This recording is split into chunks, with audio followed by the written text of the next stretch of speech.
So let's get about the country. That's what it is ultimately. And I do believe that EDL, behind all of this, are just hooligans. They are people that are ex-football hooligans, and that they need to be quashed, actually. Kadir believed that the EDL were fueling the idea that Muslims were getting a much better deal than the white working class. Kevin Carroll certainly seemed to think that this was true. He claims that predominantly Muslim areas like this one enjoy much better facilities and services than his. State-of-the-art equipment, all safety and all the modern spec and stuff. We can see the money they've spent here, and then you look at what we've got where we live. It's just equal playing fields. You know, let's have equality across the board. That's all it is. And then what, in terms of ethnic makeup, what sort of area is this? It's predominantly Muslim and Asian. And it's not their fault they're getting the parks, it's the people pulling the purse strings. I mean, this should have a park like that, but so should all the other parks. That's what I'm saying. Yeah. You know, there's nothing wrong with having a park like that, but have one everywhere. Put parks like that in all the areas for everybody.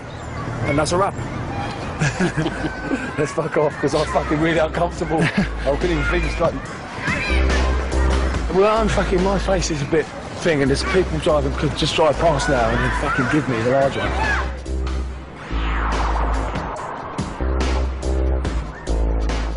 He then took me to Farley Hill, the traditionally white working class estate where he grew up. This is as good as it gets for us. I mean, I think this was probably installed in the 70s. As you can see, it's all the latest state of the art. You know, 2 swings, because we've only got 2 kids in Farley Hill. You know, we just feel like we've been completely abandoned culturally and financially by the council, local government. They haven't got a voice. Every sector of the community in Luton Town is praised and funded and encouraged, except for the English. Now that is outrageous. That has to be fixed.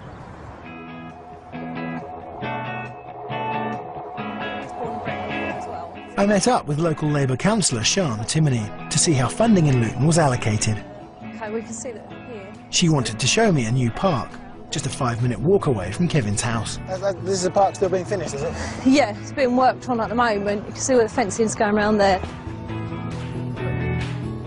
And this is a short walk from the Farley Hill Community Centre. Yeah, 5-minute walk, bring you around here. You can see there's loads of kids out here, there's loads of open land. So to say that there's nothing around here is ludicrous, really. This park we're spending almost £100,000 on. You can see that there's some new equipment already started. There's some on the way. They've got the new wooden play area just been added there. But Kevin hadn't just claimed that there was no investment in Farley Hill. He also believed he knew why. So Kevin also said that the predominantly Muslim areas are getting much better funding and better services than the traditionally white working class areas. No, it's entirely untrue. We don't spend our money in the town on any particular areas for any particular group of people. All our parks are being refurbished, updated with new equipment, play equipment for the children, and it's ludicrous to say that we would spend money on one particular area for one particular ethnic group, because it's absolutely untrue.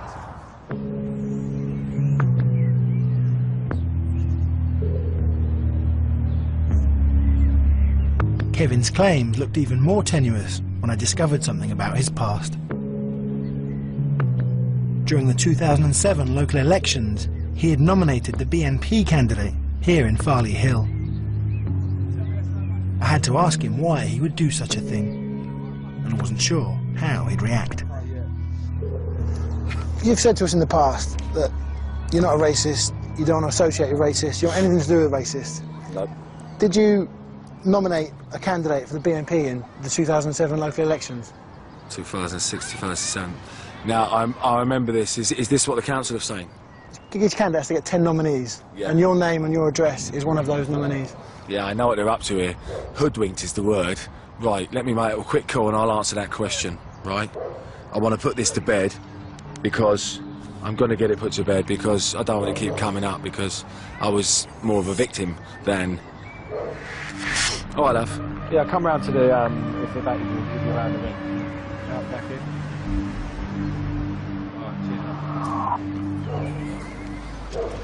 Now,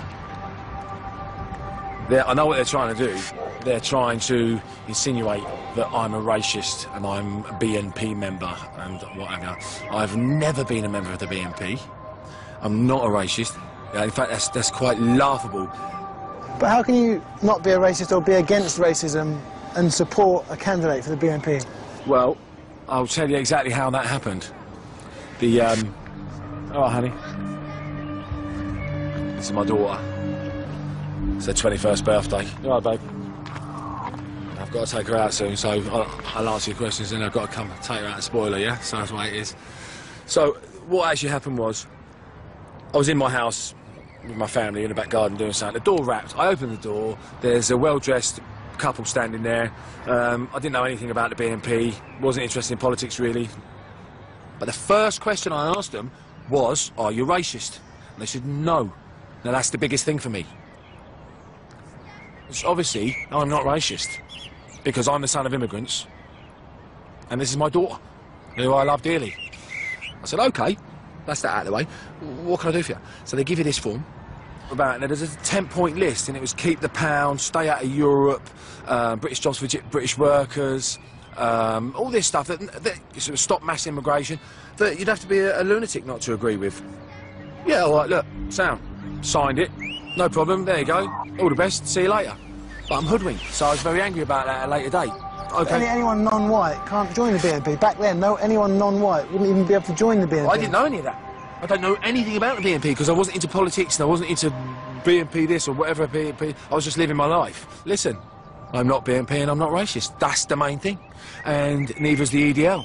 If people are looking at the EDL and what the EDL are about, and, you know, if there were one or two little things, if there was one person doing a Nazi salute, one person singing a racist song, they might be able to say, OK, it's just one person. It doesn't represent the whole lot. But there are so many things, racist songs, violence, racist gestures, you nominating a BNP candidate, why shouldn't people think they're just the same as the other right-wing groups you've seen in the past? Because you have to use your life. In a movement like the EDL, which is non-racist, non-violent, peaceful protesting, you're always going to get the idiot. And because I've been hoodwinked myself, listen, I'm only human, everybody can be hoodwinked. Me. Kevin's claim to have been hoodwinked into nominating a local BNP candidate was unconvincing, but perhaps he'd been naive. The EDL's defence against allegations of racism was now familiar. They had non-white supporters, and even family members. But that isn't proof that they aren't racist against Muslims.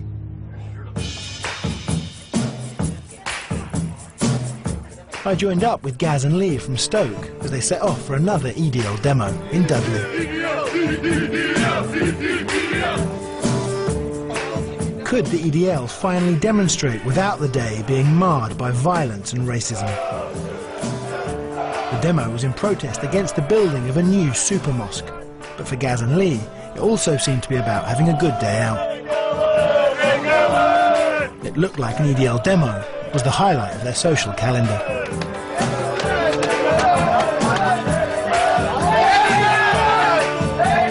So you join a division, you travel with the division, that's your lads. It seemed like a bunch of lads who were proud to stand up, you know, chanting, singing songs about England. Just, I like the culture as well, you know, you go out, you meet loads of new people. And it's a nice thing. You don't get that very much anymore.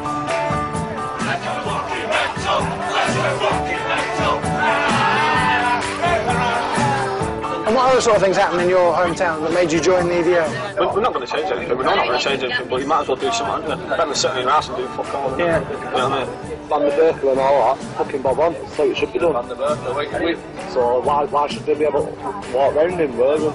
When we can't walk round, we can't go into a bank with a steam mask over their face or a bike helmet or anything like that, but they can walk in covering all the face with a birth one.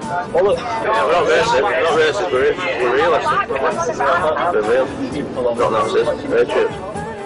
As we arrived in Dudley, the police surveillance operation began in earnest. What's your first day today? Well, just come day